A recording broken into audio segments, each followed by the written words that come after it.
Hello friends, welcome to നാടൻ foodie. ഇന്ന് ഞാനിവിടെ തയ്യാറാക്കാൻ പോകുന്നത് മുട്ട വച്ചിട്ട് വ്യത്യസ്തമായൊരു ഡിഷാണ്. മറ്റൊന്നുമല്ല, ഒരു എഗ് റോളാണ് ഞാനിവിടെ ഉണ്ടാക്കാൻ പോകുന്നത്. ഇതിനാവശ്യമായ ഇൻഗ്രീഡിയൻസ്: മുട്ട 3 എണ്ണം, ക്യാരറ്റ് ചോപ്പ് ചെയ്തത് 1 teaspoon, pepper powder 2 pinch, onion chop ചെയ്തത് 1 ടീസ്പൂൺ, പാല് 2 ടീസ്പൂൺ, പിന്നെ സോൾട്ടും ഓയിലും ആവശ്യത്തിന്. ഞാനിവിടെ 3 മുട്ട പൊട്ടിച്ച് ഒരു പാത്രത്തിലേക്ക് മാറ്റിയിട്ടുണ്ട്. ഇനി നമുക്കിത് നന്നായിട്ടൊന്ന് മിക്സ് ചെയ്ത് കൊടുക്കാം.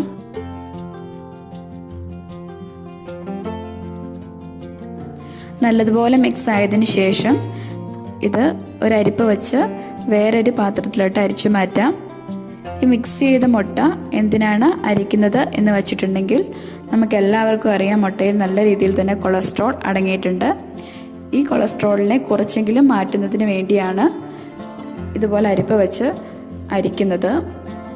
ഈ കാണുന്നതാണ് കൊളസ്ട്രോൾ കണ്ടന്റ് കൂടുതലടങ്ങിയ ഭാഗം. നമുക്ക് ഹെൽത്തി ആയിട്ടുള്ളൊരു എഗ് റോൾ ഉണ്ടാക്കുന്നതിന് വേണ്ടിയാണ് നമ്മളിങ്ങനെ ചെയ്യുന്നത്. അരിച്ചെടുത്ത മുട്ടയിലേക്ക് നമുക്ക് 2 ടീസ്പൂൺ പാല് ചേർത്ത് കൊടുക്കാം.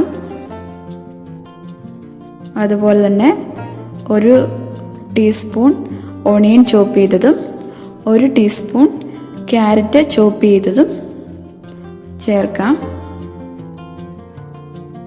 പെപ്പർ പൗഡർ 2 പിഞ്ചാണ് ഞാനിതിൽ ചേർത്തിട്ടുള്ളത്. എരിവ് കൂടുതൽ ആവശ്യമുള്ളവർക്ക് അതിനനുസരിച്ച് ചേർത്ത് കൊടുക്കാം. അതുപോലെ തന്നെ ഉപ്പും ഞാൻ ആവശ്യത്തിന് ചേർത്തിട്ടുണ്ട്. ഇനി നമുക്ക് നന്നായിട്ടൊന്ന് മിക്സ് ചെയ്ത് കൊടുക്കാം. നല്ലതുപോലെ മിക്സ് ചെയ്യണം.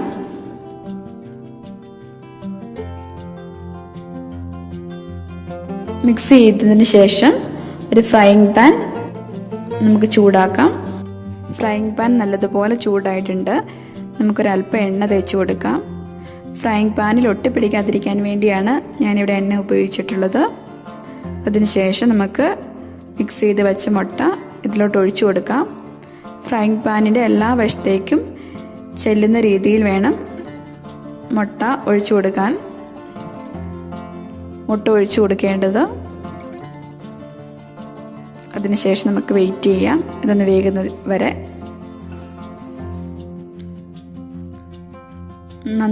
നന്നായിട്ട് വെന്തു എന്ന് തോന്നുന്നു.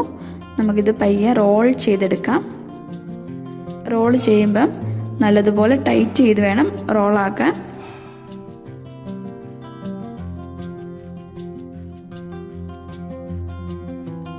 ഒരു കുറച്ച് ഭാഗം മാറ്റി വെച്ച് വേണം റോൾ ചെയ്യാൻ. ഇതുപോലെ. അതിനുശേഷം നമുക്കിതിനെ കുറച്ച് പുറകോട്ട് മാറ്റി വയ്ക്കാം.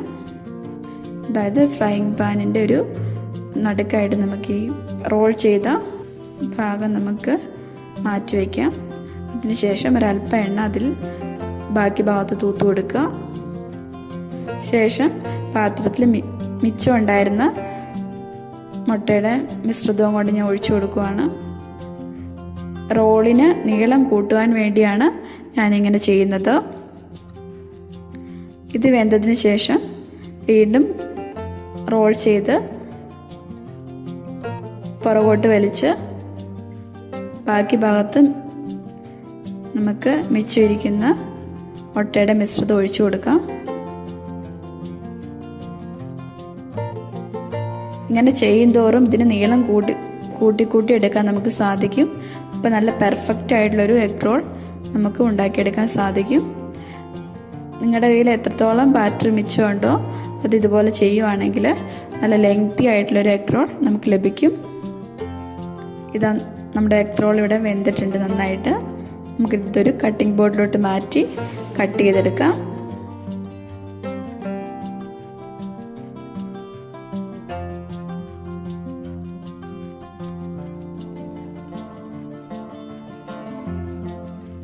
ഞാൻ എഗ് റോളെല്ലാം കട്ട് ചെയ്ത് മാറ്റി വെച്ചിട്ടുണ്ട്. ഇനി നമുക്കൊരു പ്ലേറ്റിലോട്ട് മാറ്റാം. വളരെ ഹെൽത്തിയും സ്വാദിഷ്ടവുമായ എഗ് റോൾ ഇതാ ഇവിടെ തയ്യാറായി കഴിഞ്ഞു. നിങ്ങളെല്ലാവരും ഇത് തീർച്ചയായും വീട്ടിൽ ട്രൈ ചെയ്ത് നോക്കണം. അതോടൊപ്പം തന്നെ നമ്മുടെ ചാനൽ സബ്സ്ക്രൈബ് ചെയ്യുവാനും ഈ വീഡിയോ ഇഷ്ടമായെങ്കിൽ ലൈക്ക് ചെയ്യുവാനും മറക്കരുത്. അതോടൊപ്പം തന്നെ ബെൽ ഐക്കൺ കൂടി ക്ലിക്ക് ചെയ്യുക. Thank you.